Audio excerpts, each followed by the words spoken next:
서울 아파트 매매 가격 지수입니다. 이제 아까도 잠깐 보여드렸지만 요렇게 해서 지금 요렇게 좀 올라갔다가 지금 여기서 조금 요런 식으로 조금 지금 보합 상태다라고 보시면 될 것 같거든요. 지금 요런 상태인데 이거를 요렇게 내려주고 떨어진 건 이건 진짜 하락장이 맞아요. 이건 하락장이 맞는데 전체적으로 길게 나누고 봤을 때 서울은 계속 우상향입니다. 우상향이에요. 요런 작은 요렇게 작은 요런 구간들이 좀 있었을 뿐이지 요렇게 크게 하락했던 적은 10년이나 20년 안에 나오는 것들이지 그런 것들을 10년이나 20년 안에 나오는 이런 큰 폭의 하락장들을 걱정한다고 해서 투자를 안 하는 거는 이건 어불성설인 것 같아요. 그렇다 손 치더라도 요때 샀다 손 치더라도 지금 거의 다 회복했어요. 많이 올라가긴 했네요. 네, 많이 떨어지기도 했지만은. 많이 떨어지기도 했습니다만 지금 거의 다 회복했습니다. 정고점 다 뚫었고요. 이제 뭐 좀 하급지 쪽만 이제 80%에서 90% 정도지. 만약 정말로 재수 없어서 내가 이때 샀다. 그렇다 손 치더라도 실거주라고 한다면 절대 걱정하실 필요 없습니다. 이제 앞으로 계속 오를 거거든요. 그래서 이제 요때 사가지고 요때 올라왔다 손 치면 많이 보셨을 거고요. 요때 샀다 손 치더라도 그렇게 타격이 크지 않다. 라고 보시면 될 것 같습니다. 이런 큰 하락장이 한 번 있고 나면 거의 10년 안에 일어난 이런 일은 없습니다. 그럼 요런 구간이 나타나요. 요런 구간이. 지금은 요런 구간이 나타날 타이밍이에요. 아름답다. 네, 너무 아름답습니다. 이제 요렇게 꺾일지, 요렇게 꺾일지, 요렇게 꺾일지, 이제 이거는 이제 시간에 따라서 다른다면, 요런 구간이 언제부터? 2025년부터 나타날 가능성이 높다라고 생각합니다.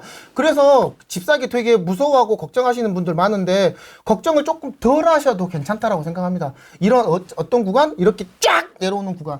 요런 구간이 한번 내려왔어요. 이제 앞으로 10년 안에 이런 구간 없어요. 이런 거는 쉽지 않죠. 이런 거는 정말 쉽지 않아요. 이런 거는 정말 그 누구도 몰랐어요. 누구도 몰랐어요. 맞습니다. 아무도 몰랐습니다만 이런 구간이 한번 나타났으면 이제 이런 구간이 나타날 즈음에 모든 것이 다 대비가 돼 있어요. IMF도 그렇고 경제 위기도 그렇고 한번 그런 거 나타난 뒤로 그 뒤로는 IMF 같은 거 안 나타나잖아요. 다 대비하고 있거든요. 사람들이 무서워서. 그럼 지금같이 이제 금리 때문에 떨어졌다면 금리로 인해서 떨어질 경우는 앞으로 10년간은 없어요. 그러면 다른 걸로 떨어지겠죠. 그게 언제다? 10년 안에 안 온다. 그러면은 앞으로 10년 안에 안 오면 10년 안 동안 가만히 자빠져 있느니 뭔가라도 하나로 하시는 게 저는 맞다라고 저는 생각합니다. 권 아빠님은 앞으로 어떻게 하실 계획이십니까? 포트폴리오와 포트폴리오요? 네, 향후 투자 계획. 이제 이렇게 생각하면 좋으실 것 같아요. 저는 다주택자거든요. 어떻게든지 1주택을 만들어야 되는데 네. 그게 쉽지가 않아요. 정말 쉽지가 않아요. 정말 죽으라고 파는데 올해 이제 8월 달까지 그래서 죽으라고 팔았거든요. 8월 이후로 이제 8월이나 9월쯤 되면 이제 조정장, 지금 같은 조정장이 나타날 것 같아서 죽으라고 팔았거든요. 그래도 많이 팔았어요. 많이 팔았는데도 아직도 10개 미만이 안 됐어.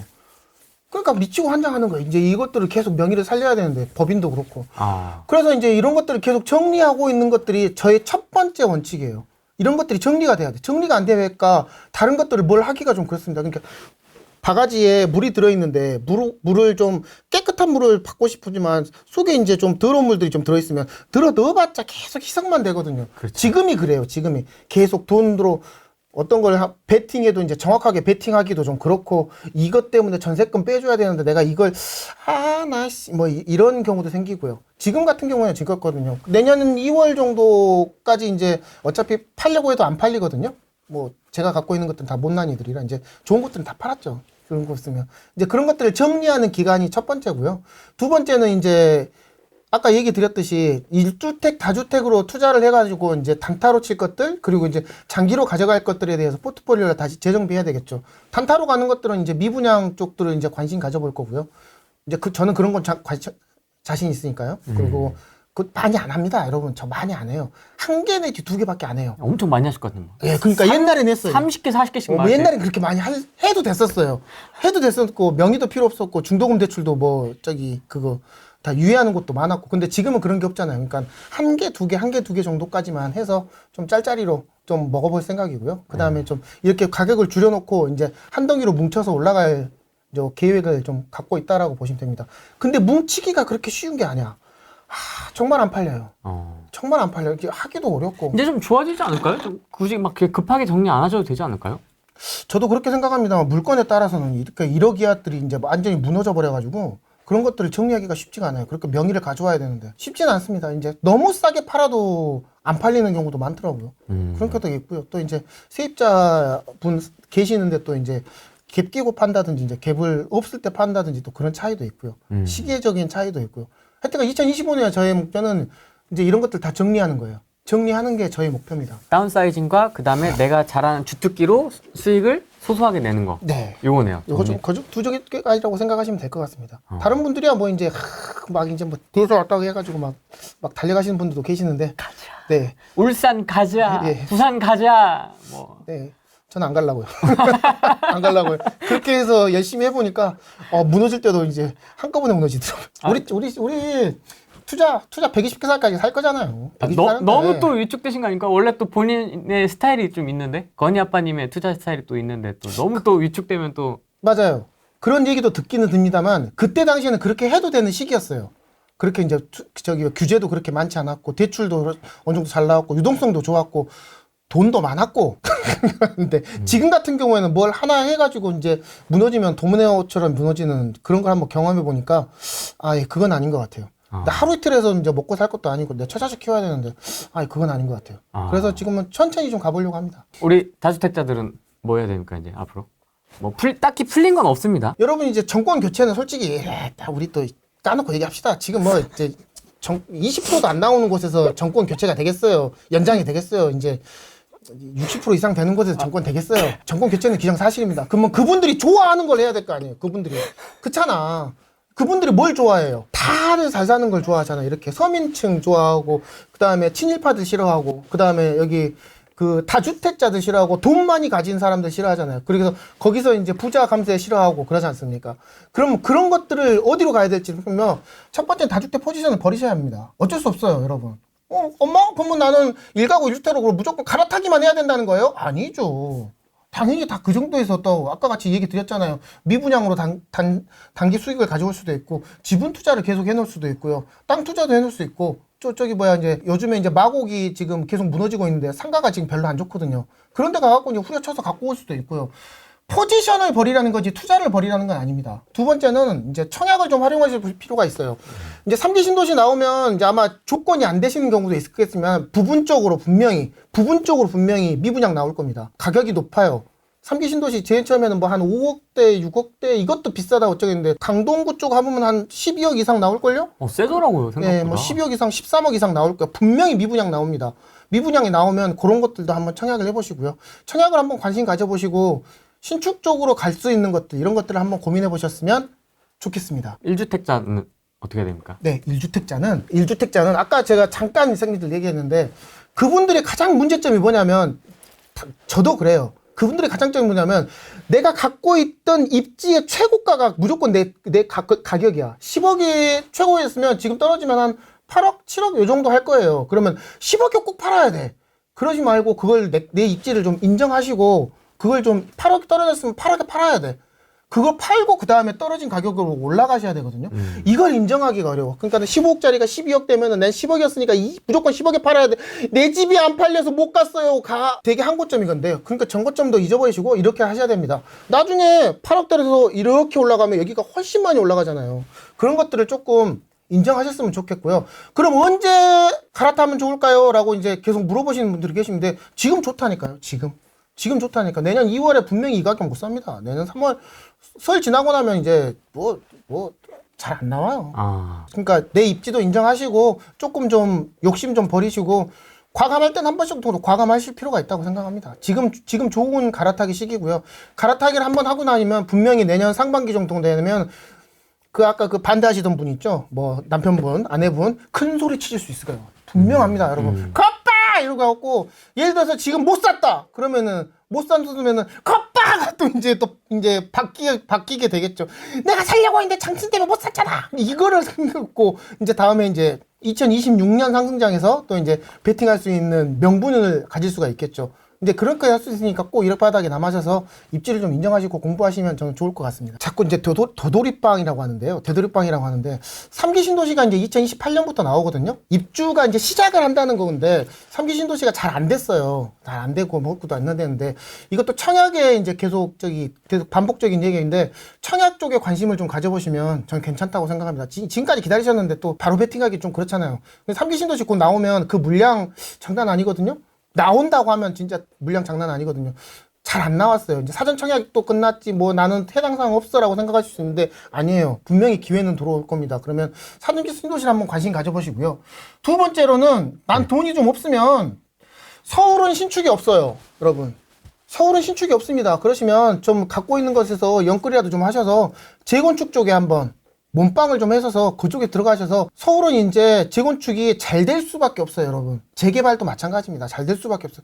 잘 될 수밖에 없어요. 물량이 없어요. 그럼 사람들이 관심은 재건축이나 재개발 쪽으로 갈 수밖에 없어요. 그러시면 그쪽에 좀 몸빵 좀 노리셔서 좀 피곤하고 좀 고되시겠지만 그런 곳에 몸빵을 좀 한 번 정도 배팅 보셨으면 좋겠고요. 마지막에 요거. 네. 누누이 얘기하지만 지금 조정장이거든요.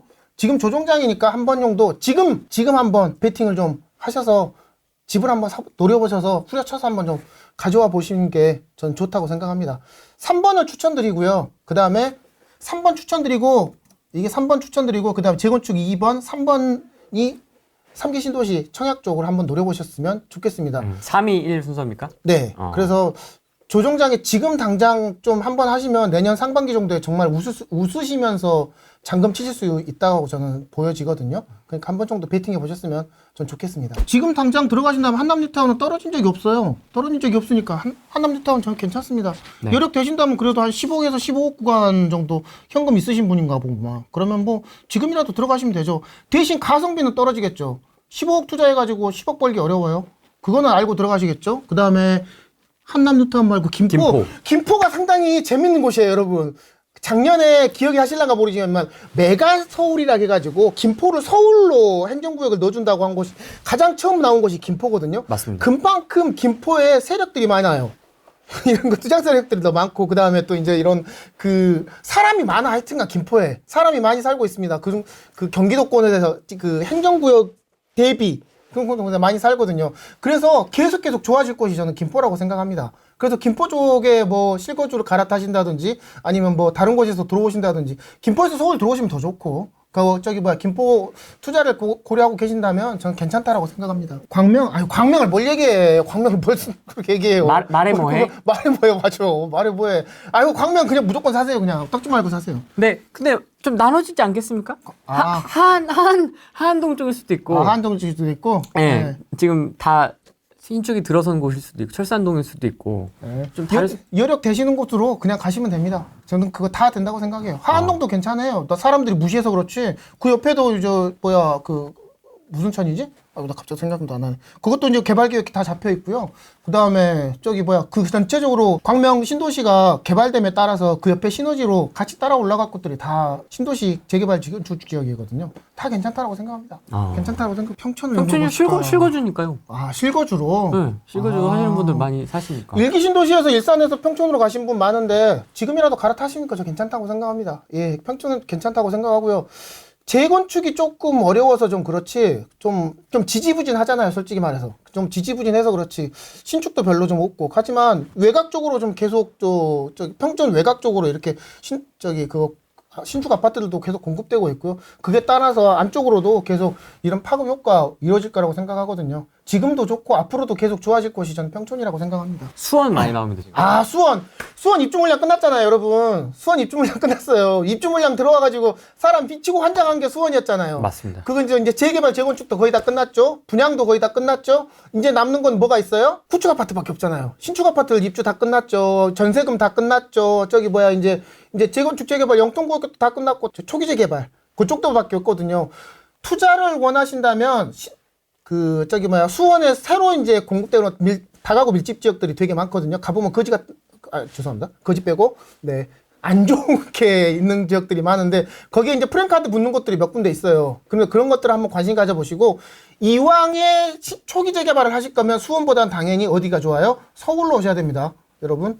당연한 거예요. 초기 재개발을 투자하신다면. 그리고 또 이제 갈아타기라든지 이제 갭 투자 하시려면 갭이 계속 올라오고 있거든요. 수원도 이렇게. 전세가가 계속 올라오고 있어요. 전세 거의 없을걸요? 수원도? 확실하게 확인해 보진 않았는데, 제가 알기로도 수원에 지금 전세가율 계속 올라오는 걸로 알고 있습니다. 괜찮다. 저는 생각합니다. 입주 물량이 너무 과대했어요. 과대했으니까 좀 그렇지만, 지금은 네, 어느 정도 안정됐다라고 보시면 될 것 같습니다. 구성남이요. 구성남 재개발이요? 센 거를 많이 가져가시네.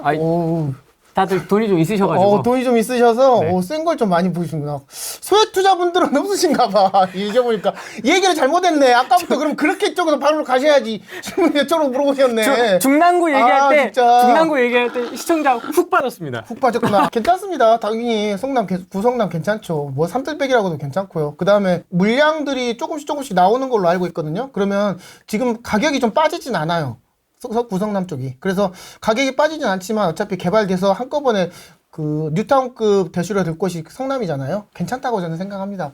굳이 성남하고 광명하고를 비교하시는 분들이 많은데 물론 이제 광명이 좀 몰표가 좀 많죠. 근데 구성남도 이 광명만큼 좋아질 수 있는 곳들이 저는 생다라고 생각합니다. 그래서 나쁘지 않다, 좋다. 지금이라도 뭐 투자하고 싶으시거나 하시면 지금이라도 베팅해 보셔도 괜찮다라고 생각합니다. 노량진 뉴타운 대 목동 재건축. 와. 어렵다. 오. 어렵다. 진짜 어렵다. 진짜 어렵다. 오.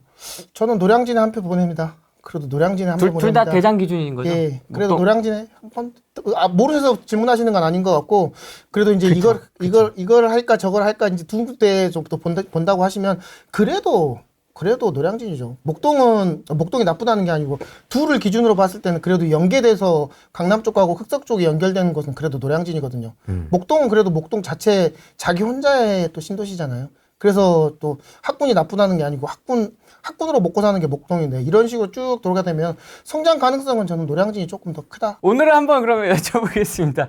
해피 인베스터님이라고 여기 사무실에서 한 200m 떨어진 곳에 갭투자를 하신 분이 있으세요. 아파트에. 구로 어떻게 보십니까? 금관구의 미래. 아, 구로의 미래? 네. 2025년 올 것 같아요. 2024년 안 와서 조금 서운하셨죠? 많이 서운했습니다. 서운하셨죠. 네. 그러니까 그건 뭐 한 9월이나 10월 정도에 대출 규제가 나왔으면 구로도 올랐을 거예요. 뭐 올랐겠죠. 안 올랐겠어요. 그래서 서울 요렇게 다 이렇게 시계열로 도는 곳인데. 근데 올해는 안 왔지만 내년에는 이런 것들이 조금씩 더 좋아지지 않을까라고 생각되어집니다. 그래서 구로도 괜찮지 않을까라고 생각되어집니다. 아니, 서울이잖아요. 잘 사셨다니까. 이 동네 대장이거든요. 잘 사셨어요. 아니, 근데 왜 그래? 네. 그리고 또 심지어 싸게 사셨습니다. 어머, 언니. 대장을 싸게 사셨는데 뭐. 저 언니 아주 그냥 자랑질 하려고. 무슨 그런 거 아니었어. 아우씨, 괜히 물어보신다고. 그런 분들 되게 많아. 사놓고도 잘 샀다고. 제가 책을 좀 하나 냈는데, 1천만 원 시작하는 수도권 아파트 투자의 기적이라고, 이제 1,000만 원 갖고 시작하는 건 아니고요. 1,000만 원으로 시작하는 이런 곳에서 있으니까, 좀 많이 관심 가져보시면, 이런 곳에서 하락장 때 어떻게 버텼는지, 그리고 또 지금 같은 경우는 왜 이렇게 무너질 수밖에 없었는지, 그리고 또 앞으로의 투자 방향은 어떻게 들어가는지에 대해서 많이 설명을 해놨으니까요. 많이 관심 가져보시면 좋겠습니다. 최근 한 3, 4년 기준으로 해서 가슴 뼈 야, 진짜 이렇게 그 희로애락을 단기간에 모든 걸 다 겪으신 분이 최근에 있을까 싶기도 한데 눈물이 아플 것 같습니다. 진짜 좀 어떤 걸 좀 느끼셨습니까? 진짜 이제 중대한 고비는 넘기신 것 같고 보니까 이제 좀 안정화가 되신 것 같은데 좀 어떤 느낌이 좀 드십니까? 투자를 해보시니까 진짜 애증일 것 같아요. 부동산 투자하는 게. 그런 것 같아요. 그래서 욕심을 좀 많이 부리면 부릴수록 또 이제 수익률도 높아지니까 욕심이 안 낼 수가 없죠. 욕심을 내니까 지금 이 영상도 보고 계시는 거 아닙니까? 여러분들도 좀 어느 정도 이런 거 바라는 것도 있고 그 다음에 수익도 있지만 또 하락장에서는 또 그 욕심이 또 칼이 돼서 나한테 달아오는데 욕심 부린 만큼의 고박이 투로 해서 날라오더라고요. 그런 것들을 보면 이렇게 또 이제 다시 또 이제 7년 상승하고 2년 하락했거든요. 7년 상승하고 2년 하락했는데 겨우 내가 2년을 못 버티더라고요. 그리고 다시 2년 지나서 이제 다시 또 상승장으로 다시 옵니다. 지금 이제 올라갈 것 같아요. 그거 보면 그렇게 너무 욕심 안 부리고 그렇게 너무 조바심 안 내도 됐었는데 이렇게 많이 했던 게 좀 후회가 많이 되는 것 같아요. 그래서 여러분들도 좀 남들하고 비교를 많이 하실 거라고 생각하는데 남들하고 비교해봤자 어차피 자기의 자존감만 떨어지고요. 우리 70세, 80세, 90세까지 계속 투자하고 계속 밥 먹고 사실 분들이잖아요. 그러니까 그때에 따라서도 다시 또 좋은 물건, 좋은 시기, 좋은 화기가 더 나올 겁니다. 이번 2025년에 좋은 물건 많이 잡으셔서 부자 되시기를 바라고요. 부자 되시더라도 좀 천천히 가시는 부자 되셨으면 좋겠습니다. 이상입니다. 알겠습니다. 오늘은 여기까지 하겠습니다. 고맙습니다. 감사합니다. 안녕. 안녕, 벨스.